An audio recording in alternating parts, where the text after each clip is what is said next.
আমন্ত্রণ জানাচ্ছি দেশ জনপদ লাইভে। আপনাদের সাথে আছি জ্যোতি সরওয়ার। আজ 25 ফেব্রুয়ারি জাতীয় শহীদ সেনা দিবস। সকালে বনানী সামরিক কবরস্থানে শহীদ সেনা কর্মকর্তাদের সমাধিতে রাষ্ট্রপতি ও প্রধান উপদেষ্টার পক্ষ থেকে শ্রদ্ধা জানানো হয়েছে। শ্রদ্ধা জানিয়েছেন স্বরাষ্ট্র উপদেষ্টা, বিএনপি মহাসচিব এবং স্বজনরা। এই মুহূর্তে সেখানকার পরিস্থিতি জানতে সরাসরি যুক্ত হচ্ছে সহকর্মী তাইফুর রহমান তুহিনের সাথে। তুহিন, বিচার প্রক্রিয়া নিয়ে স্বজনরা কি বলছেন জানাবেন।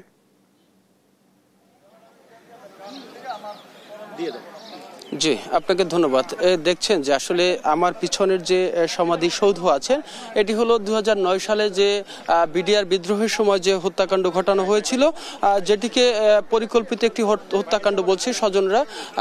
সেই 2009 সালের 25 ফেব্রুয়ারি কিন্তু এই হত্যাকাণ্ড ঘটানো হয়েছিল, যেখানে প্রায় 57 জন সেনা সদস্যকে নির্মমভাবে হত্যা করা হয়েছিল। সেই ঘটনায় কিন্তু আজকে কিন্তু সেই দিবস উপলক্ষে আজকে আমরা দেখেছি যে সকালে এখানে স্বরাষ্ট্র উপদেষ্টা এসেছিলেন এবং প্রধান উপদেষ্টা এবং রাষ্ট্রপতি পক্ষ থেকে এই শহীদদের সমাধিতে ফুলের শ্রদ্ধা জানানো হয়েছে। এরপরে যখন স্বরাষ্ট্র উপদেষ্টা ফুলের শ্রদ্ধা জানিয়েছেন, তারপরে শহীদ পরিবারের সদস্যরা জানিয়েছেন। তারপর এরপরই আমরা কথা বলেছেন স্বরাষ্ট্র উপদেষ্টা, তিনি কথা বলেছেন যে আসলে বিগত 15 বছর ধরে যে সরকার ক্ষমতায় ছিল তারা নানা কারণে আসলে এই শহীদদের যথাযথ মর্যাদা দিতে পারেনি এবং যারা শহীদ পরিবার রয়েছে তাদেরকেও আসলে যথাযথ যে ক্ষতিপূরণ সেগুলো দিতে ব্যর্থ হয়েছে এবং তারাও বলছেন যে আসলে এটার পিছনে কোনো পরিকল্পনা আছে কিনা অথবা এটার পিছনে বড় ধরনের কোনো ষড়যন্ত্র লক্ষ্য করা যায় কিনা সে বিষয়ে কিন্তু অন্তর্বর্তীকালীন সরকারের পক্ষ থেকে এখানে একটি স্বাধীন তদন্ত কমিশন গঠন করা হয়েছে। স্বরাষ্ট্র উপদেষ্টা যেটি বলছেন যে আসলে এই তদন্ত কমিশনের মধ্য দিয়ে কিন্তু আসলে সঠিক যে তথ্য সেটি কিন্তু উঠে আসবে যে আসলে এই হত্যাকাণ্ডের সাথে কারা জড়িত রয়েছে এবং এর পিছনে আসলে কি কারণে এতজন চৌকস সেনা কর্মকর্তাকে হত্যা করা হয়েছে। এই বিষয়গুলো কিন্তু উঠে আসবেন বলে তিনি কিন্তু বলছেন যে আসলে তদন্ত কমিশনের রিপোর্ট পাওয়ার পরে আসলে সঠিক বিচার নিশ্চিত করা হবে, সেটি কিন্তু রাষ্ট্রের পক্ষ থেকে বলা হয়েছে। তারপরেই আমরা দেখেছি যে বিভিন্ন রাজনৈতিক সংগঠনের নেতৃবৃন্দ কিন্তু এখানে এসেছেন এবং শহীদদের যে স্মৃতিসৌধ রয়েছে সেখানে ফুলের শ্রদ্ধা নিবেদন করেছেন। এসেছেন বিএনপি মহাসচিব মির্জা ফখরুল ইসলাম আলমগীর, তিনিও যেটি বলার চেষ্টা করেছেন, তিনি বলছেন যে আসলে সেনাবাহিনীর ক্ষমতা এবং সেনাবাহিনীর যে মনোবলকে দুর্বল করে দেওয়ার জন্যই কিন্তু আওয়ামী লীগ সরকার এবং আওয়ামী লীগের তৎকালীন যে যারা নেতৃস্থানীয় রয়েছে অর্থাৎ শেখ হাসিনা এবং তার যে যারা দোসর রয়েছেন তারা কিন্তু এই বিষয়টি নিয়ে নীরবতা পালন করেছেন এবং এই দুদিন ধরেই কিন্তু আসলে পরিকল্পিত এই হত্যাকাণ্ড চালানো হয়েছে বলে কিন্তু তিনি দাবি করেছেন। এরপরে আমরা দেখেছি অন্যান্য সংগঠনগুলো এসেছেন আসলে বিপি নূর, তিনি কিন্তু অভিযোগ করেছেন আসলে এই হত্যাকাণ্ডের পিছনে দেশি এবং বিদেশি বড় চক্রান্ত বলে তারা কিন্তু অভিযোগ করেছেন। তবে সবারই দাবি আসলে এই হত্যাকাণ্ডে যাতে নিরপরাধ কাউকে আসামি না করা হয় এবং শাস্তির মুখোমুখি না করা হয় সেটি কিন্তু তারা বলছেন যে আসলে সঠিক তদন্ত করে যারাই এই হত্যাকাণ্ডের সাথে জড়িত ছিল তাদেরকে চিহ্নিত করে দৃষ্টান্তমূলক শাস্তির নিশ্চিত করা হবে। এই প্রত্যাশা কিন্তু আসলে স্বজন এবং বিভিন্ন রাজনৈতিক দলের পক্ষ থেকে কিন্তু বলা হয়েছে। তো এই ছিল আসলে বনানী সামরিক কবরস্থান থেকে আমার কাছে সর্বশেষ। তুহিন, ধন্যবাদ আপনাকে। শহীদ সেনা দিবস নিয়ে বিস্তারিত জানাতে বনানী সামরিক কবরস্থান থেকে যুক্ত ছিলেন সহকর্মী তাইফুর রহমান তুহিন। জামায়াত নেতা এটিএম আজহারুল ইসলামের মৃত্যুদণ্ডের রায়ের বিরুদ্ধে করা রিভিউ আবেদনের শুনানি শুরু হয়েছে। এই বিষয়ে বিস্তারিত জানাতে যুক্ত হচ্ছেন সহকর্মী সাবরিনা মজুমদার। সাবরিনা, রিভিউ শুনানিতে জামায়াতের আইনজীবীরা কি প্রত্যাশা করছেন?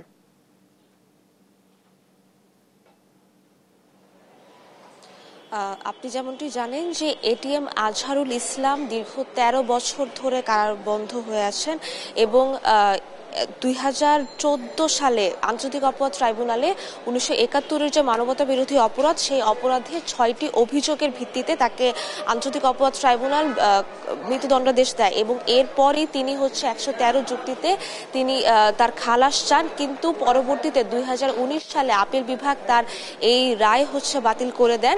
কিন্তু এরপরে তিনি 2020 সালে এই যে পুনর্বিবেচনা করে তিনি তার খালাস চেয়ে রিভিউ আবেদন করেন এবং সেই রায়েরই এখন হচ্ছে আজকে অর্থাৎ 13 বছর পর শুনানি হচ্ছে এবং সেটির প্রেক্ষিতে এই যে এই বিষয়টির যে হচ্ছে রায় বা শুনানি সেটি কিন্তু অনেকবার কার্যতালিকায় আসছে, কিন্তু কার্যতালিকায় আসার পরও হচ্ছে কিন্তু শুনানি হচ্ছে না। এর আগের সপ্তাহে কিন্তু বিচারপতি আশফাকুল ইসলাম নেতৃত্বাধীন বেঞ্চে মোহাম্মদ তাজুল ইসলাম আন্তর্জাতিক অপরাধ ট্রাইব্যুনালের চিফ প্রসিকিউটর এবং অ্যাটর্নি জেনারেল মোহাম্মদ আসুজ্জামান বলেছিলেন যে এটি খুব একটি পলিটিক্যাল সেন্সিটিভ মামলা, এটি যদি দ্রুত শুনানি বা নিষ্পত্তি না করা হয় তাহলে কিন্তু দেশের যে পরিস্থিতি সেটি ক্রমান্বয়ে অবনতির দিকে যাবে।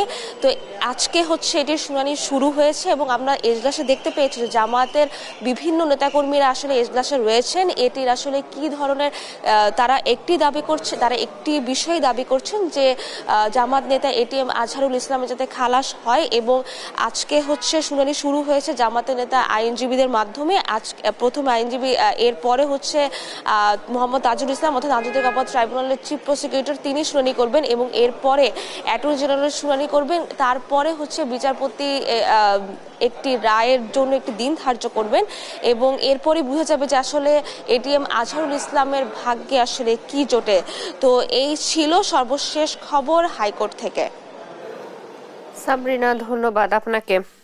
জামায়াত নেতা আজহারের রিভিউ শুনানির বিষয়ে সবশেষ খবর জানাচ্ছিলেন হাইকোর্ট থেকে সহকর্মী সাবরিনা মজুমদার।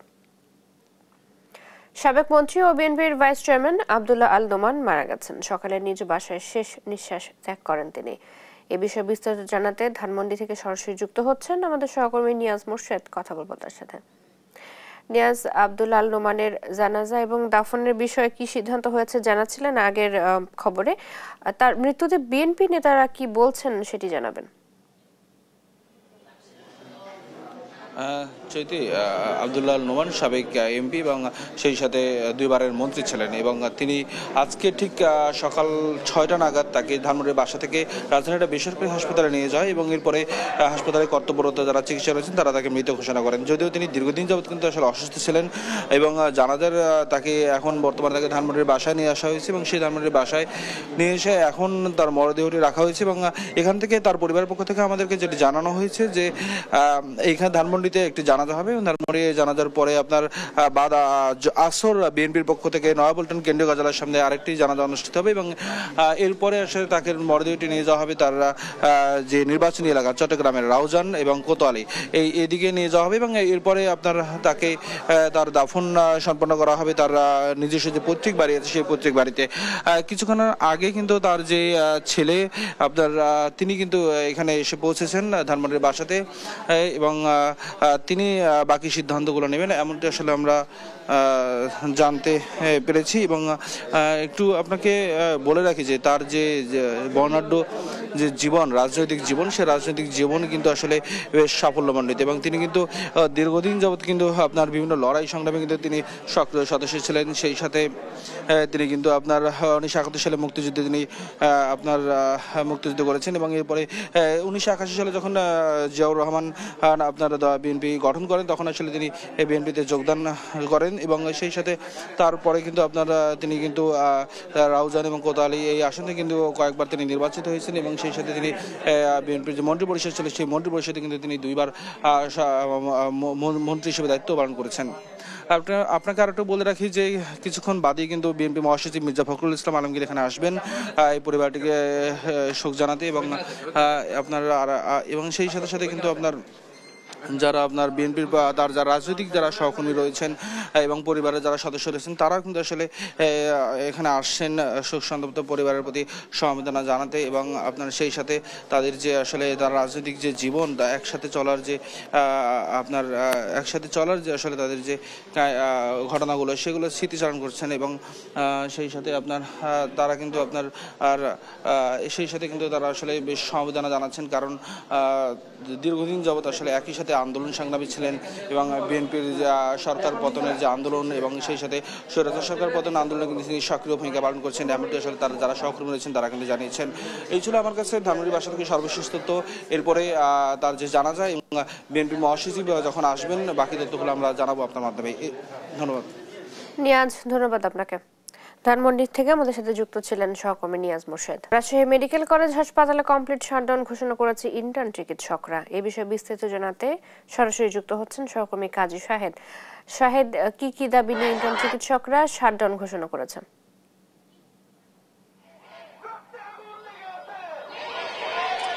ধন্যবাদ চৈতি। চিকিৎসকদের যে ধর্মঘট সেটি আজকে আবারও শুরু হয়েছে এবং তাদের যে কর্মসূচি সেটি আমরা দেখাই যে রাজশাহী মেডিকেল কলেজ ছাড়াও রাজশাহীর যে বেসরকারি মেডিকেল কলেজগুলি আছে সেই সব শিক্ষার্থীরাও কিন্তু আজকে এই কমপ্লিট শাটডাউন ও বিক্ষোভ কর্মসূচিতে অংশ নিয়েছেন। তারা যেটি বলছেন যে এমবিবিএস এবং বিডিএস পাস ছাড়া কেউ নামের আগে ডাক্তার শব্দটি লিখতে পারবে না। এই দাবিতেই তাদের যে 5 দফা দাবির যে কর্মসূচি সেটি শুরু হচ্ছে এবং হাইকোর্টের রায় পূর্ণাঙ্গ প্রকাশের দাবি তারা জানিয়েছেন। সকাল 10:30টায় তারা এই কর্মসূচিটি শুরু করেছেন রাজশাহী মেডিকেল কলেজ গেটের সামনে এবং তারা যেটি বলছেন যে 10,000 যে ডাক্তার নিয়োগ শূন্য আছে সেটি পূরণ করার দাবি জানিয়েছেন। এছাড়া চিকিৎসকদের যে বিসিএস এর বয়স সীমা 34 পর্যন্ত করার দাবি আছে এবং মানহীন মেডিকেল অ্যাসিস্ট্যান্ট স্কুল বন্ধ করার দাবি তারা রেখেছেন। চিকিৎসকদের আজকে টানা 3য় দিনের মতো এই কর্মসূচি তারা পালন করছেন। আমরা এখানে যারা চিকিৎসকরা আছেন তাদের সঙ্গেও একটু কথা বলার চেষ্টা করব যে তারা এখানে আন্দোলন করছেন, যে তাদের দাবিগুলো নিয়ে একটু কথা বলবো। আমরা একটু কথা বলতে চাই, আমরা একটু জানতে চাই আপনাদের দাবিগুলো কি, আপনারা কেন আজকে কমপ্লিট শাটডাউন কর্মসূচি? আমরা ইতিমধ্যে জেনেছেন যে আমরা 5টা দাবি নিয়ে দাঁড়িয়েছি, অত্যন্ত যৌক্তিক 5টা দাবি। প্রথম দাবিটা হচ্ছে যে ডাক্তার শব্দ ব্যবহার করতে হলে আপনাকে অবশ্যই এমবিবিএস বা বিডিএস ডিগ্রিধারী হতে হবে। নাম্বার 2, বাংলাদেশের ওটিসি ড্রাগ লিস্ট আপডেট করতে হবে সময়ের সাথে তাল মিলিয়ে, পুরো বিশ্বের সাথে তাল মিলিয়ে। নাম্বার 3, বাংলাদেশে দেখাচ্ছে কৃত্রিমভাবে বাংলাদেশের ডাক্তারের সংকট আছে, কিন্তু পর্যাপ্ত বাংলাদেশের ডাক্তার আছে। প্রতি বছর 10,000 ডাক্তার বের হচ্ছে। এই সংকট নিরসনের জন্য প্রতি সপ্তাহে খুব দ্রুত স্পেশাল বিসিএস এর মাধ্যমে অন্তত 10,000 ডাক্তার এবং প্রতি বছর অন্তত 3 থেকে 4,000 ডাক্তার নিয়োগের মাধ্যমে এই সংকট নিরসন করতে হবে। নাম্বার 4, ব্যাগের সাদা মতো বিভিন্ন জায়গায় গজানো যে ম্যাথস পজিশনগুলো আছে এই ম্যাথস পজিশন বন্ধ করতে হবে। মেডিকেল অ্যাসিস্ট্যান্ট ট্রেনিং স্কুল থেকে বের হওয়া মেডিকেল অ্যাসিস্ট্যান্টদের আর দরকার নাই, ডাক্তাররা স্বয়ংসম্পূর্ণ। 5 নাম্বার হচ্ছে আমরা কর্মক্ষেত্রের সুরক্ষা চাই। ধন্যবাদ আপনাকে। এই চিকিৎসক যারা আছেন ইন্টার্ন চিকিৎসক এবং যারা এখানে ছাত্ররা আন্দোলন করছেন, তারা যদি আমরা দেখি যে বেসরকারি মেডিকেল কলেজ যেগুলো আছে সেগুলোর শিক্ষার্থীরাও কিন্তু আজকের এই আন্দোলন কর্মসূচিতে অংশ নিয়েছেন। তারা বিভিন্ন স্লোগানও দিচ্ছেন। তারা যেটি দাবি করছে তাদের এই 5 দফা দাবি পূরণ না হওয়া পর্যন্ত তাদের এই আন্দোলন কর্মসূচি চলতে থাকবে এবং এর প্রভাব কিন্তু পড়েছে। আমরা দেখেছি যে রাজশাহী মেডিকেল কলেজ হাসপাতালে যে চিকিৎসক তারা করেন সেটির যে বিকল্প ইন্টার্ন চিকিৎসকরা যেহেতু দায়িত্ব পালন করছেন না, পরে সিনিয়র চিকিৎসকরা আপাতত দায়িত্ব পালন করছেন এবং ইন্টার্নের চিকিৎসকরা যদি যখন দায়িত্ব পালন না করেন তাহলে কিন্তু এর একটা প্রভাব যে মেডিকেল কলেজ হাসপাতাল আছে সেখানে কিন্তু পড়বে এবং এই হয়তো রাজশাহী মেডিকেল কলেজ হাসপাতাল উত্তর এবং দক্ষিণাঞ্চলের অনেক জেলার মানুষরা চিকিৎসা সেবা নিতে আসে, সেখানে একটি প্রভাব পড়তে পারে। তবে হাসপাতালের যিনি মুখপাত্র আছেন ডাক্তার শঙ্করকে বিশ্বাস, তিনি যেটি জানিয়েছেন যে তারা এটি মোকাবেলা করে স্বাস্থ্যসেবা সচল রাখার যে চেষ্টা সেটি তারা চালিয়ে যাচ্ছেন। তো চৈতি, এই ছিল রাজশাহী থেকে আমার কাছে সর্বশেষ। স্টুডিওতে আপনার কাছে শাহেদ, ধন্যবাদ আপনাকে। রাজশাহী মেডিকেল কলেজ হাসপাতালে কমপ্লিট শাটডাউন ঘোষণা করেছে ইন্টার্ন চিকিৎসকরা এবং এই বিষয়ে বিস্তারিত জানাচ্ছিলেন সহকর্মী কাজী শাহেদ। এদিকে সারা দেশে চলছে অপারেশন ডেভিল হান্ট এবং এই বিষয়ে জানাতে আমাদের সাথে ময়মনসিংহ মানিকগঞ্জ থেকে যুক্ত হচ্ছেন সহকর্মী ইলিয়াস আহমেদ ও আব্দুল আলিম। শুরুতে যেতে চাচ্ছি ময়মনসিংহে। ইলিয়াস, এখনো পর্যন্ত কতজনকে গ্রেপ্তার করা হয়েছে, বিস্তারিত জানাবেন। কার্যক্রমের অংশ হিসেবে ময়মনসিংহে পুলিশের ধরপাকড় কার্যক্রম কিন্তু অব্যাহত রয়েছে। আমরা দেখেছি ময়মনসিংহের 13টি থানায় কিন্তু প্রতিদিন ধরপাকড়ের যে কার্যক্রম সেটি কিন্তু চলছে। অর্থাৎ পুলিশ বলছে যে কোনো অপরাধী যেন বাইরে থেকে নতুন করে অপরাধের সঙ্গে জড়িত না হয়, সেই লক্ষ্যে যে তাদের কার্যক্রম সেটি কিন্তু শুরু হয়েছে। অর্থাৎ আমি এখন রয়েছি ময়মনসিংহের সদর কোতোয়ালি মডেল থানায় রয়েছে। এখানে গত 24 ঘন্টায় কিন্তু 17 জনকে গ্রেপ্তার করা হয়েছে। তারা কিন্তু বিভিন্ন মামলার আসামি এবং নতুন করে তারা যেন আরো অপরাধ সৃষ্টি না করতে পারে সেই লক্ষ্যে পুলিশের কার্যক্রম কিন্তু অব্যাহত রয়েছে।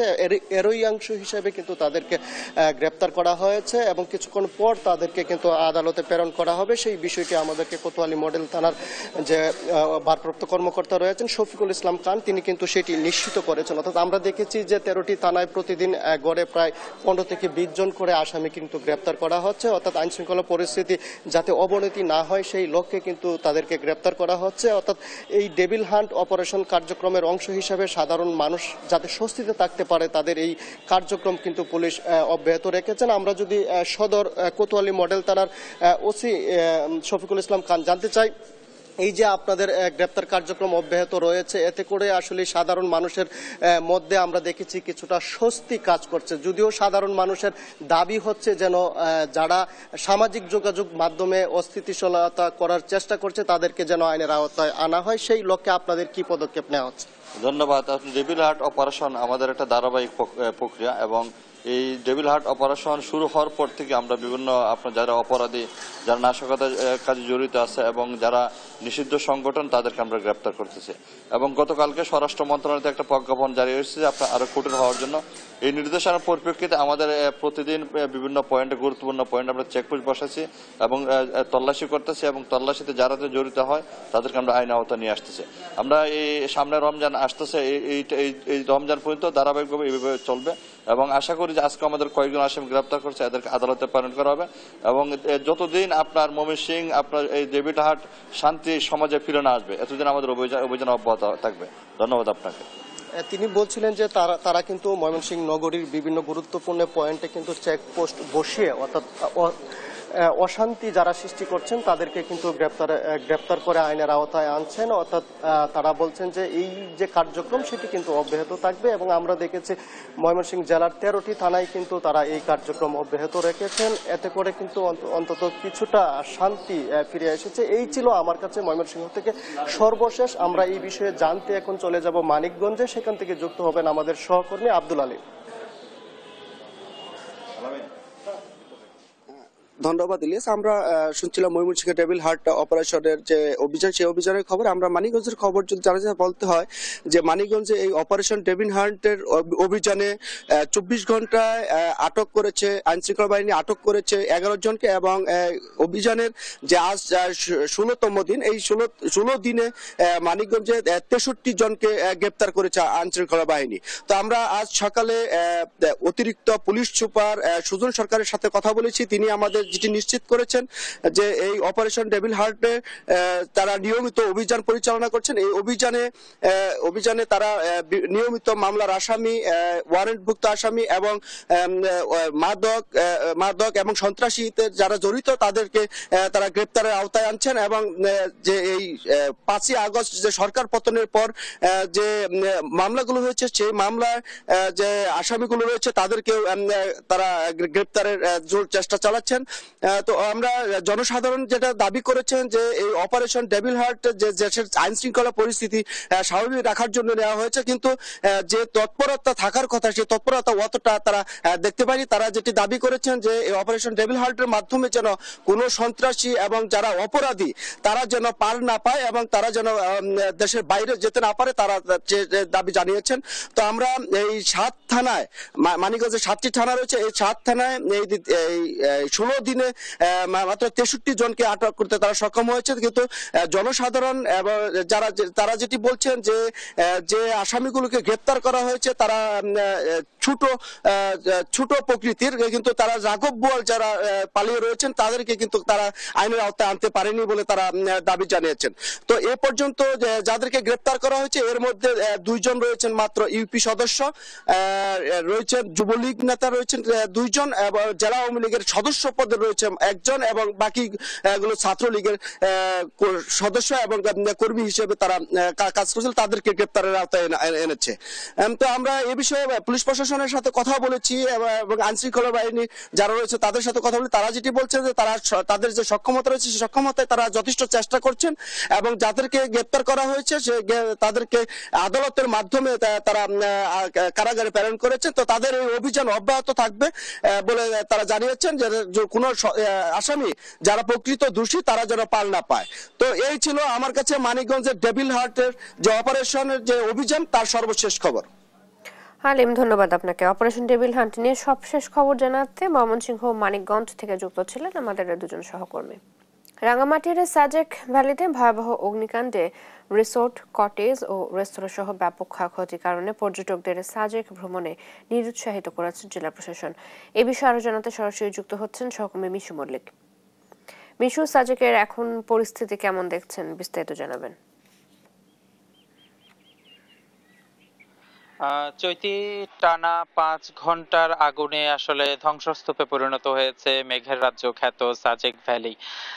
গতকাল সোমবার দুপুর ১:১টার দিকে সাজেকের ইকো ভ্যালি রিসোর্ট থেকে আসলে আগুনের সূত্রপাত হয় এবং খুবই অল্প সময়ের মধ্যে আসলে আগুন চারিদিকে ছড়িয়ে পড়ে এবং এই আগুনে প্রায় ৩৩টি রিসোর্ট, কটেজ, ২৭টির মতো রেস্তোরাঁ, দোকান এবং প্রায় ৩৫টির মতো বসত বাড়ি পুরোপুরি ভস্মীভূত হয়ে গেছে।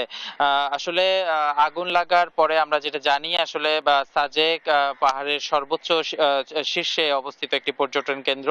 সমুদ্রপৃষ্ঠ থেকে প্রায় ১৮০০ ফিট উপরে এই পর্যটন কেন্দ্রের অবস্থান। তাই সেখানে বাতাসের তীব্রতা আসলে খুব বেশি থাকার কারণে আগুন খুব দ্রুত চারিদিকে ছড়িয়ে পড়ে এবং সাজেকের বেশিরভাগ রিসোর্ট, কটেজে আসলে কাঠ এবং বাঁশ দিয়ে তৈরি হওয়ার ফলে খুব দ্রুত আসলে সেগুলোতে আগুন ধরে যায় এবং সেই আগুন খুব দ্রুত চারিদিকে ছড়িয়ে পড়ে। আরেকটি বিষয় জানিয়ে রাখতে চাই, আসলে সাজেকে সবসময় আসলে পানির একটি সংকট আগে থেকেই ছিল। পাহাড়ি ঝর্ণা থেকে সংগ্রহকৃত পানি দিয়ে আসলে সাজেকের জীবনযাপন করা হতো এবং পর্যটকদের ব্যবহারের জন্য পানি করা হতো।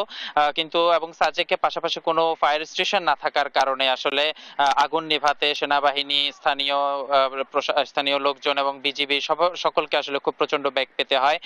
পরবর্তীতে আসলে সাজেকের খুব কাছাকাছি উপজেলা খাগড়াছড়ির দীঘিনালা উপজেলা থেকে ফায়ার সার্ভিসের একটি ইউনিট রওনা হয়, যেটি প্রায় ২ ঘন্টা পরে ঘটনাস্থলে পৌঁছে আগুন নির্বাপনের কাজ শুরু করে। কিন্তু ততক্ষণ আসলে অনেক দেরি হয়ে যায় এবং সাজেকের প্রায় বেশিরভাগ রিসোর্ট কটেজেই ততক্ষণে আগুন লেগে যায় এবং এই আগুন আসলে নিয়ন্ত্রণে আসতে আসতে প্রায় সন্ধ্যা ৬টা বেজে যায়। ততক্ষণে আসলে অনেক রিসোর্ট, কটেজ, বসত বাড়ি আগুনে পুরোপুরি একেবারে ধ্বংস হয়ে গেছে। আমরা কথা বলেছিলাম আসলে কয়েকজন রিসোর্ট কটেজ মালিকের সাথে, তারা যেটা বলছিলেন খুব হতাশার সাথে যে তাদের যে বিনিয়োগ এবং এই পর্যটন খাতে তাদের যে বিনিয়োগ সেটি একেবারেই তারা হারিয়ে ফেলেছেন এবং ভবিষ্যতে আসলে তারা আবার নতুন ভাবে ব্যবসায় ফিরতে পারবেন কিনা আসলে তার নিশ্চয়তা তারা দিতে পারছেন না। এদিকে আমরা কথা বলেছিলাম রাঙামাটি জেলা প্রশাসক মোহাম্মদ হাবিবুল্লাহর সাথে।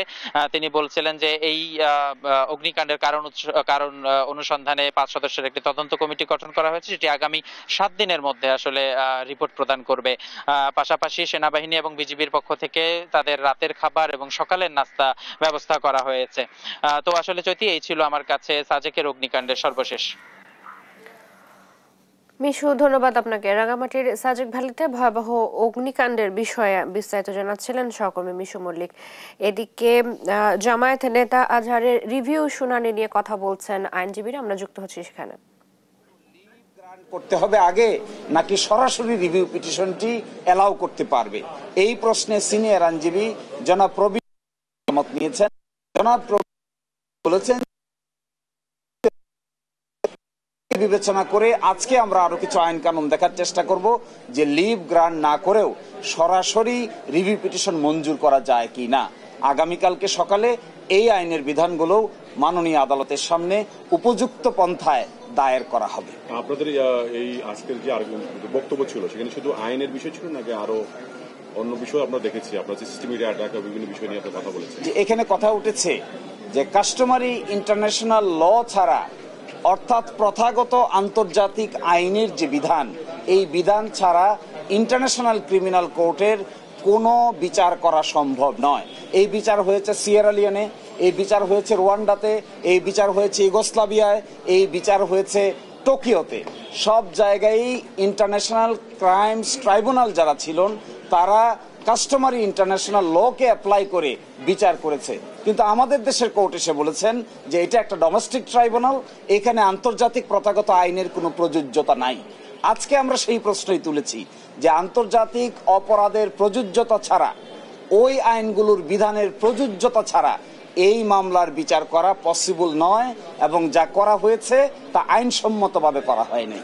মোস্ট ইম্পর্টেন্টলি, সবচেয়ে ইম্পর্টেন্ট কথা হলো কেন আন্তর্জাতিক আইনের বিধানকে বাতিল করতে হলো বিচার করতে গিয়ে। আমরা বলেছি যে আন্তর্জাতিক আইনের বিধান যদি মানা হয় তাহলে যাদেরকে এইভাবে মৃত্যু দণ্ডাদেশ দিয়ে এক্সিকিউট করা হয়েছে তাদেরকে এইভাবে মৃত্যু দণ্ডাদেশ দিয়ে সাক্ষ্য প্রমাণের অভাবে তাদেরকে মৃত্যু দণ্ডাদেশ দেওয়া সম্ভব ছিল না। এই জন্যই তারা আন্তর্জাতিক আইনের বিধানকে অ্যাপ্লাই না করে ডোমেস্টিক আইনের বিধানকে অ্যাপ্লাই করার চেষ্টা করেছেন। কারণ কি জানেন, আরো ইন্টারেস্টিং বিষয়, কারণ এই আইনে বলা আছে যে সাক্ষ্য আইন এবং ফৌজদারি কার্যবিধি অ্যাপ্লাই করা হবে না। যদি সাক্ষ্য আইন ফৌজদারি কার্যবিধি জামায়াত নেতা আজহারের রিভিউ শুনানি নিয়ে কথা বলছেন আইনজীবীরা, আমরা খানিকটা যুক্ত ছিলাম সেখানে। বরিশালে বেড়েছে ব্যাটারি চালিত অটোরিকশা দৌরাত্ম্য, এই বিষয়ে আরো জানাতে যুক্ত হচ্ছেন সহকর্মী শাকিল মাহমুদ। শাকিল, সড়কের শৃঙ্খলা ফিরিয়ে আনতে প্রশাসন কোনো ব্যবস্থা নিচ্ছে কিনা জানাবেন। দেখুন, বরিশাল নগরীতে কিন্তু প্রতিটা কর্মব্যস্ত যে দিন আছে সেই প্রতিটা দিনই কিন্তু মানুষকে ভোগান্তি পোহাতে হয় ব্যাটারি চালিত অটো রিক্সা এবং যে হলুদ যে রিক্সাগুলো আছে সেই রিক্সাগুলোর কারণে, এবং এতে কিন্তু প্রতিনিয়তই মানুষের ভোগান্তি পোহাতে হচ্ছে। কারণ এই বরিশাল নগরীতে যে ধারণ ক্ষমতা, সেই ধারণ ক্ষমতার চেয়ে কয়েক গুণ কিন্তু আসলে এই যে ব্যাটারি চালিত যে হলুদ অটোগুলো আছে, এর পাশাপাশি যে রিক্সাগুলো আছে সেগুলো কিন্তু চলাচল করে। আমরা কিন্তু এই মুহূর্তে আছি বরিশাল নগরীর সবচেয়ে ব্যস্ততম সড়ক জেলখানার মোড় এলাকায়। এখানে কিন্তু যে এক পাশে জেলখানা, তার উপরে সদর হাসপাতাল এবং তার পাশেই কিন্তু বরিশাল নগরীর প্রাণকেন্দ্র আসলে সদর রোডটা। তো সব মিলিয়ে দেখছেন যে এই জায়গাটাই কিন্তু একটা হযবরল অবস্থা এবং অবৈধভাবে কিন্তু রাস্তার উপরেই কিন্তু পার্কিং করে রাখা হয় এইসব এই হলুদ অটোগুলো। এর ফলে কিন্তু আসলে যে যান চলাচল তাতেও কিন্তু সমস্যার সৃষ্টি হয় এবং অনাকাঙ্ক্ষিত যানজটের সৃষ্টি হয়। এর ফলে কিন্তু প্রতিনিয়ত যেমন ভোগান্তিতে পড়তে হয় নগরবাসীকে, তেমনি কিন্তু হিমশিম খেতে হয় ট্রাফিক পুলিশের যে সকল কর্মকর্তা বা রয়েছে বা সদস্যরা রয়েছে তাদের। এবং তারা কিন্তু, আমরা কথা বলছিলাম ট্রাফিক পুলিশের সদস্যদের সাথে, তারা বলছে যে আসলে ধারণ ক্ষমতার চেয়ে এই সকল আসলে অবৈধ যে অটোগুলো আছে সেগুলো বেশি হয়ে যাওয়ায় প্রতিনিয়তই কিন্তু তারা হিমশিম খাচ্ছে এবং এইগুলো যাতে কমিয়ে আনা যায় এই বিষয়ে কিন্তু তারা ব্যবস্থা নিয়েছে বলে কিন্তু তারা জানিয়েছে। এবং আমরা কথা বলছিলাম সিটি কর্পোরেশনের সাথে, সিটি কর্পোরেশন যেটা জানিয়েছে যে সবশেষ যিনি সাবেক মেয়র সেনিয়াবাদ সাদিক আব্দুল্লাহ, ওনার সময়ে ৫,০০০ এই হলুদ অটোকে আসলে সিটি কর্পোরেশন থেকে বৈধতা দেওয়া হয়।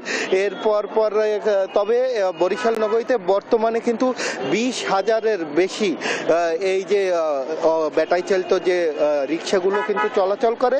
যদিও বিআরটি এর তথ্য বলছে যে তাদের অনুমোদিত মাত্র ২৫০০ যানবাহন এই শহরে আছে, বাকি যা আছে সবই অবৈধ। এবং দ্রুত এইসব অবৈধ যে যানবাহনগুলো আছে তার বিরুদ্ধে কিন্তু সিটি কর্পোরেশন, পুলিশ এবং বিআরটি সবাই একত্রিত হয়ে ব্যবস্থা নিবে বলে কিন্তু সংশ্লিষ্ট সকলেই জানিয়েছে।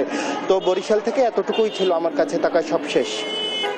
শাকিল, ধন্যবাদ আপনাকে। বরিশাল থেকে আমাদের সাথে যুক্ত ছিলেন সহকর্মী শাকিল মাহমুদ। বাগেরহাটের ফকিরহাট উপজেলার কলকলিয়া এলাকায় বেহাল দশা কাঠের সেতুর, ভোগান্তিতে এলাকাবাসী। এ বিষয়ে জানাতে যুক্ত হচ্ছেন সহকর্মী এস এস সোহান। সোহান, সেতু নির্মাণে কর্তৃপক্ষ কোনো ব্যবস্থা নিচ্ছে কিনা জানাবেন। এই যে সেতুর উপর আমি দাঁড়িয়ে আছি, এই সেতুটা মূলত কলকলিয়া এবং মায়েরখালী সেতু। এই সেতু দিয়ে প্রতিদিন কয়েক হাজার মানুষ কিন্তু যাওয়া আসা করে। তবে দীর্ঘদিন ধরে, প্রায় এক যুগের বেশি সময় ধরে এই সেতুটি কিন্তু খুবই বেহাল দশায় রয়েছে।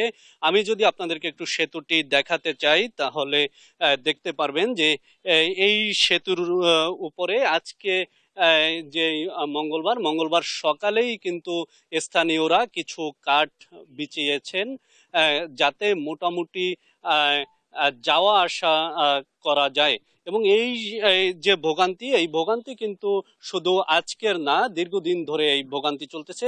স্থানীয়দের সাথে আমরা কথা বলে জেনেছি এই সেতু উপর থেকে মানুষ কিন্তু বিভিন্ন সময় পড়ে গেছে এবং পড়ে যে তারা কিন্তু আহত হয়েছেন এবং এই এলাকার একজন বাসিন্দা এই সেতুর উপর থেকে পড়ে যে মারাও গেছেন। এই সেতুটি মূলত চিত্রা নদীর উপরে প্রায় 150 ফিট লম্বা। এই সেতুটি পুনর্নির্মাণে স্থানীয় যে উপজেলা প্রকৌশলী রয়েছেন তারা এখন পর্যন্ত কোনো দৃশ্যমান উদ্যোগ নেয়নি বলে আমরা জানতে পেরেছি। এবং এই সেতুর এক পাশে রয়েছে কলকলিয়া গুরুচরণ মাধ্যমিক বিদ্যালয় এবং কলকলিয়া সরকারি প্রাথমিক বিদ্যালয়। এই দুইটি বিদ্যালয়ে কিন্তু প্রায় 5 শতাধিক শিক্ষার্থী রয়েছে। তারা প্রত্যেক দিন সকাল বিকাল এই যে সেতু পারাপার হয় এবং মাঝে মাঝেই শিক্ষার্থীরা কিন্তু দুর্ঘটনার শিকার হয়।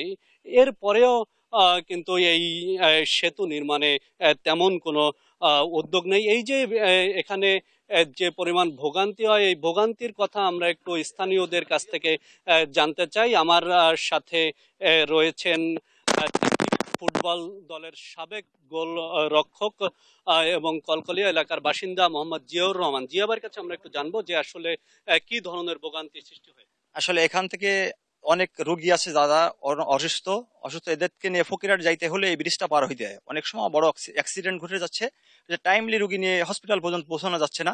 এখান থেকে যাতায়াত করে যারা অনেক বয়স্ক লোক আছে তাদেরকে নিয়ে যাওয়া কষ্টকর। এবং আপনার এই যে দুটি স্কুল আছে, স্কুলে ছাত্রছাত্রী আসার জন্য অনেক ক্ষতিগ্রস্ত হচ্ছে, এখান থেকে যাতায়াত করতে সমস্যা হচ্ছে। এবং আপনার অনেক লোকজন এখান থেকে পারাপার হয়ে এই জায়গা ঘেরের মাছের ব্যবসা আছে, মাছের ব্যবসা করতে যায়। সবাই ক্ষতিগ্রস্ত আছে এই ব্রিজটার জন্য। এখন আমি সরকারের কাছে একটু আকুল আবেদন জানাবো যাতে আপনার এই ব্রিজটা অতি দ্রুত সংস্কার করা যায় এবং যাতায়াতের উপযোগী করে দেওয়া যায়। আপনারা শুনছিলেন যে কি ধরনের ভোগান্তিতে পড়েন স্থানীয়রা। এই ব্রিজ সংস্কারের বিষয়ে ফকিরহাট উপজেলা প্রকৌশলীর সাথে কথা বলেছিলাম, তিনি আমাদেরকে জানিয়েছেন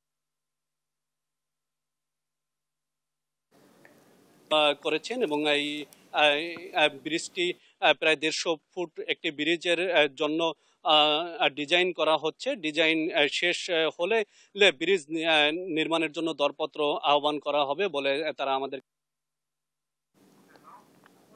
সোহান, ধন্যবাদ আপনাকে। আমাদের সাথে বাগেরহাট থেকে যুক্ত ছিলেন সহকর্মী এস সোহান। দীর্ঘদিন ধরে বন্ধ থাকায় রাজস্ব আয় হচ্ছে না জামালপুরের কামালপুর স্থলবন্দরে। এই বিষয়ে আরো জানাতে যুক্ত হচ্ছেন সহকর্মী রিয়াদ হাসান হৃদয়। বন্ধ থাকা স্থলবন্দরটি কবে নাগাদ পুনরায় চালু হতে পারে, কর্তৃপক্ষ কিছু বলছে কিনা জানাবেন। ধন্যবাদ চৈতি। যেমনটি বলছিলেন, এই মুহূর্তে আসলে আমি রয়েছি ধানুয়া কামালপুর স্থলবন্দরে। এই স্থলবন্দরটিতে যেটি দেখতে পেয়েছি যে আসলে এখানে কিন্তু 34টি পণ্য আমদানির সুযোগ রয়েছে। তবে 34টি পণ্য আমদানির সুযোগ থাকলেও এখানে শুধুমাত্র আমরা যেটি দেখতে পেরেছি পাথর আমদানি হচ্ছে, কিন্তু সেটিও দীর্ঘদিন যাবৎ বন্ধ রয়েছে। 1974 সাল থেকে কিন্তু এই যে স্থান রয়েছে সেখান থেকে আমদানি হচ্ছে। তবে এই আমদানি বন্ধ থাকার কারণে কর্মহীন হয়ে পড়েছে প্রায় এখানকার যে 10,000 মানুষ রয়েছে তারা কিন্তু কর্মহীন হয়ে পড়েছে।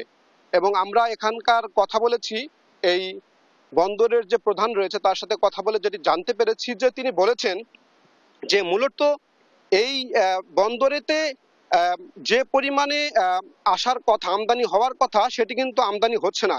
এর কারণ হিসাবে তিনি যেটি বলেছেন যে স্থানীয় ব্যবসায়ী এবং স্থানীয় যে কাস্টম রয়েছে তাদের সাথে কিছুটা হয়তোবা তাদের মত বিনিময় কিছু রয়েছে। তবে ব্যবসায়ীরা যেটি বলছেন যে তাদের কথা হচ্ছে যে ব্যবসায়ীদের ভারত থেকে যে পরিমাণে আমদানি হওয়ার কথা, সেটি তারা যে পাথর আনছে সেই পাথরের সাথে মাটি আসার কারণেই মূলত তাদের ব্যবসায় কিন্তু প্রফিট হচ্ছে না। প্রফিট না হওয়ার কারণেই তারা আমদানি করছে না, এমনটি বলেছেন ব্যবসায়িকরা। চৈতি, এই ছিল সর্বশেষ আসলে ধানুয়া কামালপুর স্থলবন্দর থেকে সর্বশেষ খবর। হৃদয়, ধন্যবাদ আপনাকে। জামালপুর থেকে যুক্ত ছিলেন সহকর্মী রিয়াদ হাসান হৃদয়। মৌলভীবাজারে শুরু হয়েছে নারী উদ্যোক্তাদের বাসন্তী মেলা। এই বিষয়ে জানবো সহকর্মী সালে এলাহি কুটির কাছ থেকে। কুটি, কতদিন চলবে এই মেলা? চৈতি, আপনি যেমনটি জানতে চেয়েছিলেন যে মৌলভীবাজারে ঈদ সামনে রেখে নারী উদ্যোক্তা যারা রয়েছেন তারা বাসন্তী মেলার আয়োজন করেছেন। মূলত এই বাসন্তী মেলার মধ্য দিয়ে যে ঈদের যে পোশাক সেটা জনগণের কাছে পৌঁছে দেওয়ার জন্য এই মেলার আয়োজন করেছেন বলে আমাকে আয়োজকরা জানিয়েছেন। এখানে মূলত নারী উদ্যোক্তা যারা রয়েছেন, যারা বিভিন্ন অনলাইনে মালামাল বিক্রি করেন, তারা সরাসরি তাদের মালটা প্রমোট করার জন্য এই মেলার আয়োজন করেছেন। এবং এই মেলায় সকাল থেকে অনেক দর্শনার্থী এবং ক্রেতারা এখানে সমবেত হয়েছেন এবং বিভিন্ন ধরনের স্টল নিয়ে এখানে নারী উদ্যোক্তারা সমবেত হয়েছেন। যদিও আজকে এখন পর্যন্ত মেলা জমে ওঠে নাই। যারা আয়োজকরা বলেছেন যে দুপুরের পর থেকে অর্থাৎ বিকেল বেলায় এই মেলাটা মূলত শুরু হয়। গতকালকে থেকে মেলা শুরু হয়েছে, 3 দিন ব্যাপী এই মেলা চলবে। এই মেলায় নারীদের প্রায় 54টি স্টলে 80 জন উদ্যোক্তারা এখানে মালামাল নিয়ে আসছেন এবং এই মেলার মাধ্যমে তারা যে স্বাবলম্বী হওয়ার অনেকটাই চেষ্টা করছেন। এই হচ্ছে বাসন্তী মেলা নিয়ে মৌলভীবাজার থেকে সর্বশেষ তথ্য। কোটি ধন্যবাদ আপনাকে। মৌলভীবাজারের বাসন্তী মেলা নিয়ে জানাচ্ছিলেন আমাদের সহকর্মী। আর এই ছিল এখনকার দেশ জনপদ লাইভ। পরের বুলেটিন দেখার আমন্ত্রণ রইল। ধন্যবাদ সবাইকে।